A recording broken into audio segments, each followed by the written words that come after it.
서브 이슈입니다. 챗 GPT, 구글은 기업 문화 때문에 안 되겠다. 구글 챗봇 바드 오답에 AI 관련주 주르륵이라는 기사가 있는데요. 구글이 어쩐지 서두른다 했습니다. 마이크로소프트의 챗 GPT 발표에 뒤통수를 맞은 구글은 바드라는 챗봇의 발표를 어제 했습니다. 그런데 제임스 웹 망원경 관련해서 오답을 내놓는 바람에 하루에 7%나 폭락했습니다. 어떤 것이든 선점이 중요합니다. 선점을 하고 나면 2등이 시장 점유율을 따라간다는 것은 굉장히 힘듭니다. 그런 면에서 마이크로소프트의 챗 GPT는 성공을 했다고 보입니다. 그런데 이번 실수는 구글의 기업 문화 때문에 이런 헛발질을 하는 것이 아닌가 생각합니다. 구글에는 웨이모라는 자율주행차 전문 기업이 있습니다. 처음에는 구글의 웨이모가 자율주행에 있어서 가장 앞선다는 기술을 갖고 있다는 평가를 받았죠. 이때가 테슬라, 구글, 모빌아이 등 자율주행차 관련 기업들이 자율주행 2단계 정도를 테스트할 시점이었습니다. 그런데 웨이모가 자율주행차를 테스트할 때 문제가 생겼습니다. 자율주행차를 타고 테스트를 하는 테스트 드라이버가 자율주행 도중에 자꾸 졸고 있다는 것입니다. 그래서 구글의 경영진은 결단을 내렸습니다. 자율주행 5단계, 즉 완전 자율주행 단계까지 도달하지 않으면 제품을 내놓지 않을 것이다 라고 말이죠. 그런데 지금 웨이모의 주가는 당시보다 10분의 1 토막 난 상태입니다. 즉 자율주행이 돈만 잡아먹고 안 된다는 얘기입니다. 그리고 자율주행 관련 핵심 인력도 중간에 그만두었습니다. 그리고 완전 자율주행이 된다는 보장도 없죠. 아니 불가능하다는 얘기도 있습니다. 반면에 테슬라는 다르죠. 테슬라의 자율주행 차는 단계가 레벨 2입니다. 자율주행 레벨은 0단계서부터 5단계까지, 레벨 5까지 6단계가 있으며 레벨 5는 운전자가 필요 없는 완전 자율주행차입니다. 그런데 테슬라보다 자율주행 단계가 앞서 있는 자동차 회사들도 있습니다. 벤츠 미 최초 레벨 3 자율주행 획득, 테슬라, 포드, GM 제쳤다라는 기사가 있는데요. 독일의 메르세데스 벤츠가 레벨 3 단계를 인증을 했습니다. 그렇다면 벤츠가 테슬라의 자율주행 기술을 뛰어넘었다는 얘기입니까? 아닙니다. 테슬라는 레벨 2에서 레벨 5로 바로 갈 예정이기 때문입니다. 레벨 2의 가장 큰 장점은 자율주행이 아니라는 것입니다. 운전자 보조 수단이라는 얘기죠. 즉 테슬라의 오토파일럿은 자율주행 모드를 켜고 운전을 하다 사고가 났어도 자동차 기업의 책임이 아니라 운전자의 책임이라는 얘기입니다.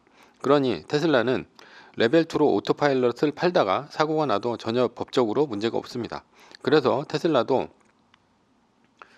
오토파일럿이 아닌 다른 자동차 기업처럼 에이다스, 즉 첨단 운전자 보조 시스템을 변형해서 쓰는 것처럼 적는 것이 적절합니다. 현대차는 HDA라는 말을 쓰죠. 여기서 중요한 점은 테슬라는 오토파일럿으로 돈을 벌면서 자율주행 기능을 업그레이드하고 있다는 점입니다.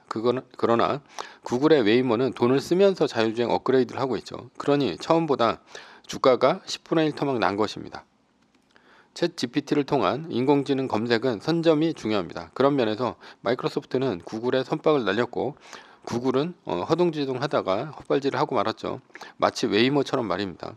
현재 웨이모와 테슬라의 시가총액은 현재 10배도 넘게 차이가 납니다. 이것은 구글의 완벽주의적 기업 문화에 관련이 있다고 생각합니다. 그래서 구글의 자율주행 프로젝트는 망했다고 보입니다. 챗 GPT와 2달 만에 월 사용자 1억 돌파, 틱톡보다 빨랐다라는 기사가 있는데요. 이런 숫자는 정말 폭발적으로 빠른 사용자 숫자입니다. 틱톡이 9개월 만에 1억 명을 돌파를 했고 인스타그램은 30개월이 걸렸습니다.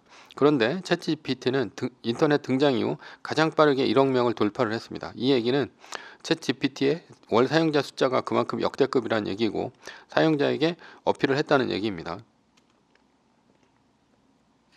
여기서 재빨리 오픈 AI는 월 20달러짜리 유료 구독 서비스를 시작을 했습니다. 마치 테슬라와 같이 돈을 벌면서 시스템을 업그레이드 할 수 있는 길을 열어놨습니다.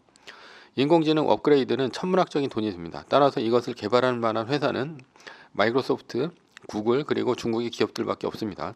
물론 세계 사람들은 바이두나 알리바바 등과 같은 중국 검색 엔진을 안 쓸 겁니다.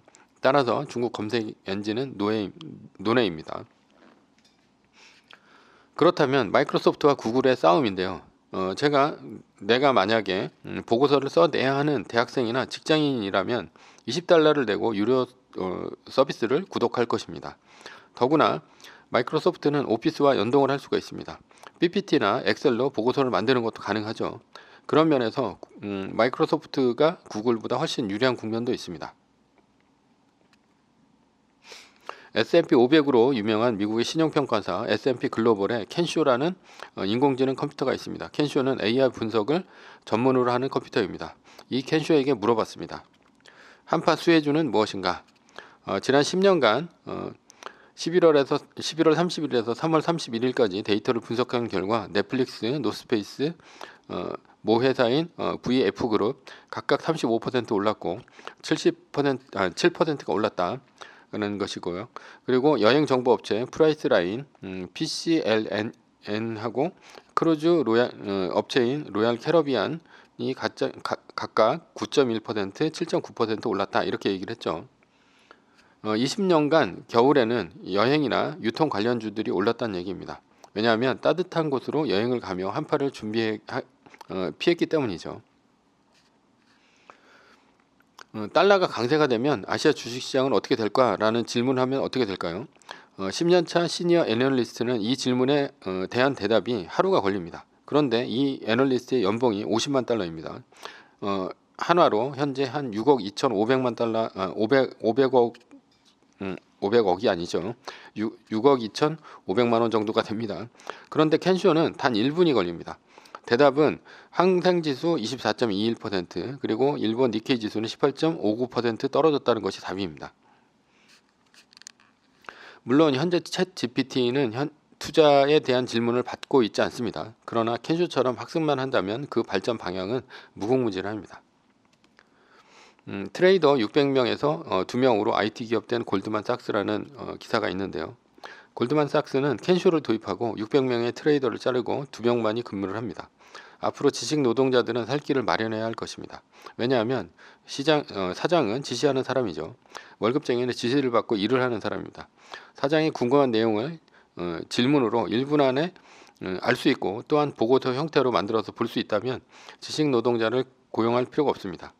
회계라든가 영업이라든가 현장직이 필요할지는 몰라도 시장 분석하고 보고서 만드는 지식 노동자는 인공지능 챗봇이 있다면 앞으로는 필요가 없습니다.